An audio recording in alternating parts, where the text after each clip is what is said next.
es que el botón no tiene energía, Carlos. Respondió al instante usando mi nombre real.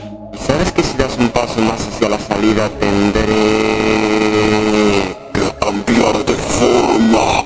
Se me hizo un nudo en la garganta. En ese momento la esfera comenzó a agrietarse por el centro. Una grieta negra sin luz empezó a expandirse horizontalmente, como las sombras de las paredes empezaban a estirarse hacia mis pies, como si cobraran vida propia. Sentí que las piernas no me respondían. No puedo decirte el nombre del lugar. Si dijera la ubicación exacta de esa instalación subterránea, este audio no duraría ni 10 minutos en internet antes de que rastree mi dirección.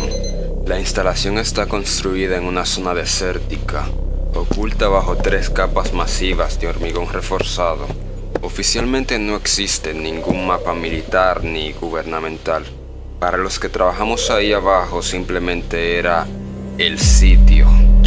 Trabajé ahí durante casi 4 años como técnico especialista en sistemas de monitoreo y contención de alto riesgo.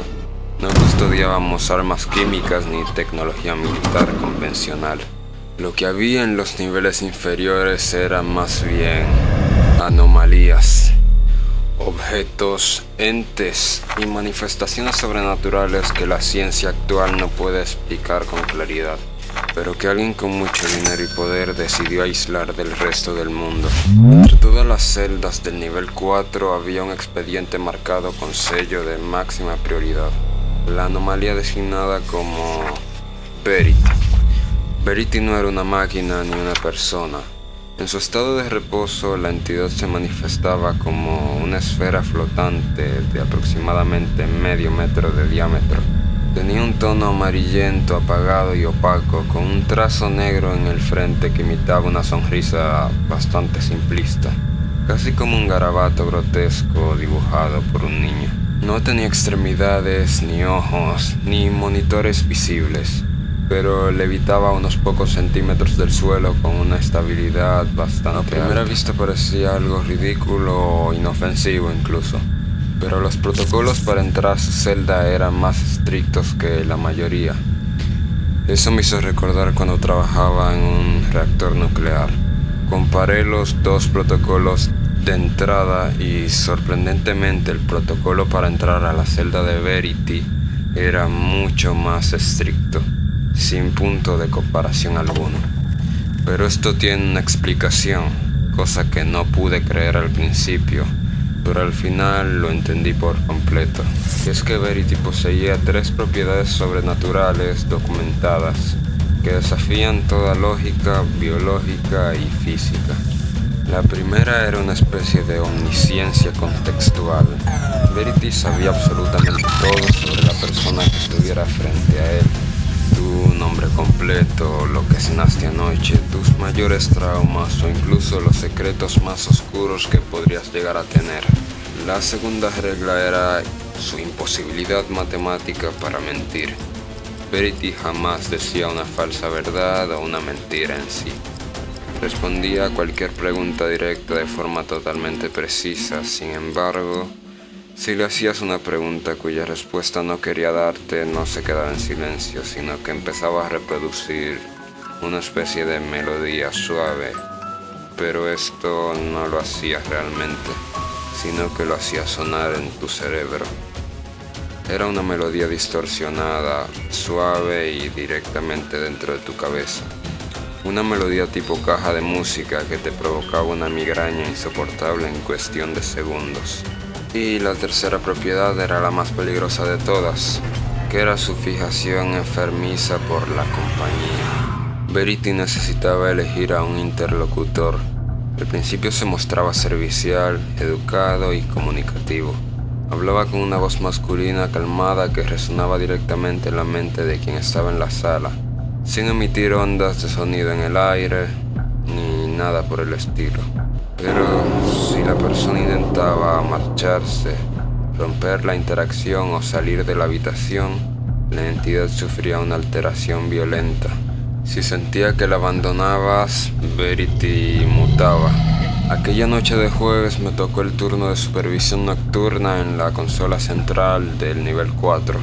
Mi labor consistía en vigilar los sensores de presión, los campos electromagnéticos de las celdas y la cámara térmica de contención. A las 3:14 de la mañana, la pantalla del monitor principal parpadeó 2 veces y la temperatura del pasillo central cayó bruscamente 8 grados en menos de 10 segundos, o al menos eso decía la pantalla. Un fallo repentino en la subestación eléctrica secundaria hizo que las luces del techo se apagaran de golpe. Se encendieron de inmediato las luces rojas de emergencia, tiñendo todo el pasillo de un tono penumbroso y macabro. Miré la pantalla de todas las celdas y todas estaban bien, solo exceptuando la de Verity. El campo electromagnético de contención se había desplomado a cero por un fallo de energía de menos de 2 segundos. Pero eso era tiempo más que suficiente. La cámara de seguridad dentro de la celda mostraba únicamente la pared de concreto vacía. Presioné el botón del micrófono para alertar a la patrulla de seguridad del sector, pero lo único que escuché por los altavoces de la consola no fue la voz del guardia. Fue esa melodía metálica de caja de música sonando con una claridad aterradora directamente dentro de mis oídos. Me puse de pie de golpe, agarré la linterna táctica de mi cinturón y abrí la puerta del cuarto de control para salir al pasillo principal. El aire allá afuera olía intensamente a azufre y a humedad rancia. Di 3 pasos y me detuve en seco. A mitad del pasillo, a menos de 10 metros de mí, la esfera amarilla flotaba en silencio. La sonrisa negra en su superficie parecía más ancha, estirada de forma totalmente antinatural. No debiste intentar cortar la comunicación. Esa voz metálica y aguda resonó en mi cabeza, muy adentro de ella. Verity, regresa a la celda de contención. El protocolo de seguridad está activo. Dije intentando que mi voz no temblara mientras levantaba lentamente la mano hacia el botón de pánico en la pared. Sabes que el botón no tiene energía, Carlos. Respondió al instante usando mi nombre real. Y sabes que si das un paso más hacia la salida tendré que cambiar de forma. Se me hizo un nudo en la garganta. Sabía perfectamente a qué se refería. En los registros viejos del archivo habían fotos de lo que pasaba cuando Verity se alteraba. La esfera se abría por la mitad, desplegando una estructura de sombras y extremidades alargadas. Estas estaban hechas de materia oscura que se adherían a las paredes, rodeando a la víctima hasta asfixiarla o arrastrarla fuera de la realidad conocida, tal vez. ¿Qué quieres?, pregunté tratando de ganar tiempo para que los generadores auxiliares de la instalación se restablezcan. Solo quiero hablar. Dijiste que te quedarías hasta las 6 de la mañana. Me mentiste cuando pensaste en irte temprano. El hecho de que leyera mis pensamientos intencionados me paralizó por completo. No podía mentirle de ningún modo, porque él lo sabría al instante. El sistema falló, Verity. Necesito restablecer la luz del sector. Si no lo hago, los campos de las otras celdas se van a apagar, le dije, manteniendo la vista fija en la esfera. La entidad flotó un par de metros hacia mí, reduciendo la distancia a la mitad. La melodía en mi cabeza se hizo más fuerte, acompañada de una presión aplastante en las sienes. Preocúpate por ti, no por la otra celda. Pregúntame algo. Sabes que no puedo mentirte. Pregúntame qué hay detrás de la pared de esta instalación. Sabía que si aceptaba el juego y le hacía preguntas complejas, lo mantendría entretenido. Pero también sabía que la verdad que esta cosa manejaba solía arrastrar a todos los investigadores que entraban en contacto con él a la genuina locura. No me interesa saber qué hay ahí fuera. Pregunto si vas a volver voluntariamente a tu celda. Hubo un silencio muy pesado. La sonrisa trazada en la esfera pareció vibrar un poco. No sé cómo explicarlo realmente. No. Sin duda no podía discutir con una respuesta tan simple. En ese momento la esfera comenzó a agrietarse por el centro. Una grieta negra sin luz empezó a expandirse horizontalmente. Un chasquido similar al romper de huesos secos resonó por todo el pasillo. La temperatura volvió a bajar drásticamente y vi como las sombras de las paredes empezaban a estirarse hacia mis pies, como si cobraran vida propia. Sentí que las piernas no me respondían. El pánico me estaba nublando el juicio totalmente. La primera extremidad de sombra brotó del centro de la esfera para alcanzar mi cuello. Justo en ese milisegundo, el zumbido del generador principal resonó en las profundidades del edificio. Las luces fluorescentes del pasillo se encendieron de golpe con un zumbido ensordecedor. El campo magnético secundario del pasillo se reactivó nuevamente. En una fracción de segundo, la grieta de la esfera se cerró.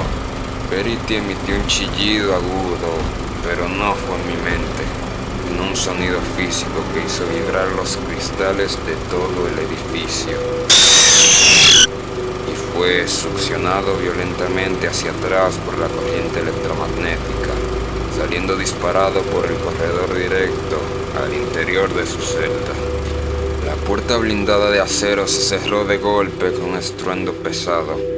Me dejé caer de rodillas contra el piso de concreto hiperventilado, con la caja de música aún resonando débilmente dentro de mis oídos. Al día siguiente firmé mi baja voluntaria, no pedí liquidación ni explicaciones. Entregué las credenciales y acepté las cláusulas del contrato de silencio perpetuo. Hoy vivo a miles de kilómetros de esa instalación cuyo nombre tengo estrictamente prohibido pronunciar, pero hay noches en las que, justo antes de dormirme, cuando la casa se queda en completo silencio, vuelvo a escuchar esa melodía suave sonando dentro de mi cabeza y sé que en algún momento la luz de ese lugar se volverá